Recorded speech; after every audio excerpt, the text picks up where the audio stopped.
Տիկին Հակոբյան, դուք ինչպես եք մեկնաբանում Նիկոլ Փաշինյանի այցը Մոսկվա, դա ինչ ի վերջո տվեց Հայաստանին, որովհետև ըստ էության որևէ բովանդակային հանդիպումներ, քննարկումներ չունեցավ Հայաստանի վարչապետը։ Դուք չգիտեք, որ երկրորդ համաշխարհային պատերազմում գործուն մասնակցություն է ունեցել նաև Հայաստանը, մենք լինելով փոքր երկիր ունեցել ենք բազմաթիվ զոհեր եւ Մոսկվայում երկրորդ համաշխարհային պատերազմում տարած հաղթանակի հետ կապված հենց միջոցառում էր իրականացվում։ Բացի դա, հնարավոր է, որ ես չեմ հիշում նախորդ տարի պատճառը որն էր, կարծեմ կորոնավիրուսի տեստեր չեմ հիշում հիմա պատճառը, բայց երբեմն լինում է, որ այլ զբաղվածություններ հաշվի առնելով չի մասնակցում վարչապետը, մասնակցում է օրինակ փոխվարչապետը, չի մասնակցում փոխվարչապետը, մասնակցում է օրինակ արտաքին գործերի նախարարը կամ ազգային ժողովի նախագահը եւ այլն, դա կազմակերպչական հարց է։ Ինչ վերաբերում է ինչու է մասնակցել, իսկ ինչու չպետք է մասնակցի։ Մենք հայտարարել ենք դիվերսի, այո, դա այլ հարց է։ Մենք հայտարարել ենք նաև դիվերսիֆիկացման եւ դիվերսիֆիկացնող քաղաքականության մասին եւ դա հենց նշանակում է, որ պետք է մասնակցել բոլոր ֆորմատներին եւ Ռուսաստանի Դաշնությունը խնդրահարույց երկիր չէ, մենք գործընկեր երկրներ ենք եւ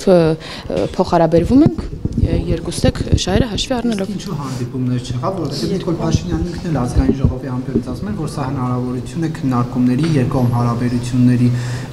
հետ կապված բանակցություններ ունենալ, բայց որևէ մեկի հետ հանդիպում չեղավ։ Արդյոք անակնկալ էր հայկական կողմի համար Ալիևի չմասնակցելը եւ վարչապետը այդ ակնկալիքով էր գնում, որ հնարավորություն ունենար բանակցել Ադրբեջանի ղեկավարի հետ։ Մենք ցանկացած հարթակում իհարկե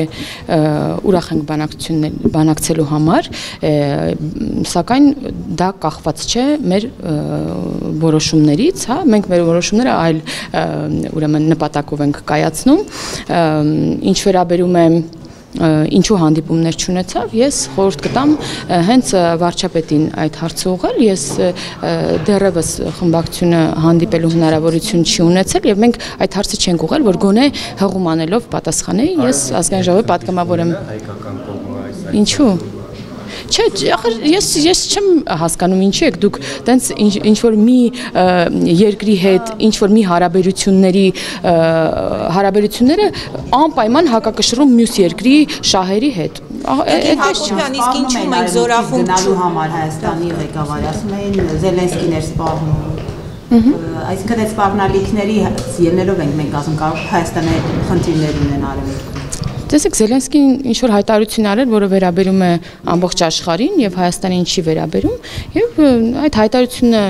տեսնելուց հետո էլ մենք գնացել ենք եւ իսկ որ Հայաստանի վարչապետը գնում է ռազմավարական դաշնակից հանդիսացող երկիր եւ այդ երկրի ղեկավարի հետ երկկողմ հանդիպում չի լինում, սա արդյոք չի խոսում այնպիսի խնդիրների մասին, որոնք իսկապես կան եւ որոնք չի հաջողվում հաղթահարել։ Ես տեղեկացված չեմ հանդիպումների մասին եւ չեմ կարող գնահատական տալ, որովհետեւ կարող է պաշտոնական երկկողմ հանդիպում չի եղել, բայց այլ շփումներ են եղել, հեչ պարտադիր չի դրոշները դնել նստել, որպեսզի ինչ որ խոսակցություն ունենալ, հնարավոր է այլ ֆորմատներում խոսակցություն եւ ես դες ասեմ ավելին, երբեմն կարող ես օրինակ ընթրիքի ընթացքում ավելին խոսել, քան այդ տեսախցիկների առաջ այդ բանակցությունների ընթացքում, այնպես որ այդպես չէ, էլի դիվանագիտությունը, որ անպայման պետք է պաշտոնական հանդիպումը դրված լինի, որ կարողանաս ինչ որ խոսակցություններ ունենալ։ Իսկ պաշտոնականից զատ այլ հանդիպումների կամ շփումների մասին ես ասացի, որ տեղեկացված չեմ։ Տիկին Հակոբյան, իսկ ինչու զորախումբ չէր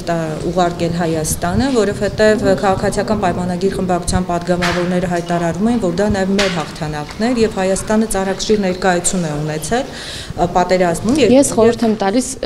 կառավարությանը այդ հարցը ուղղել, որովհետև ես որ բոլոր երկրների ես չեմ հետևել ուրեմն այդ շքերթին, այո, տոնական եւ չեմ կարող ասել եւ առհասարակ այս հարցը պետք է տալ կառավարությանը, ոչ թե պատգամավորին։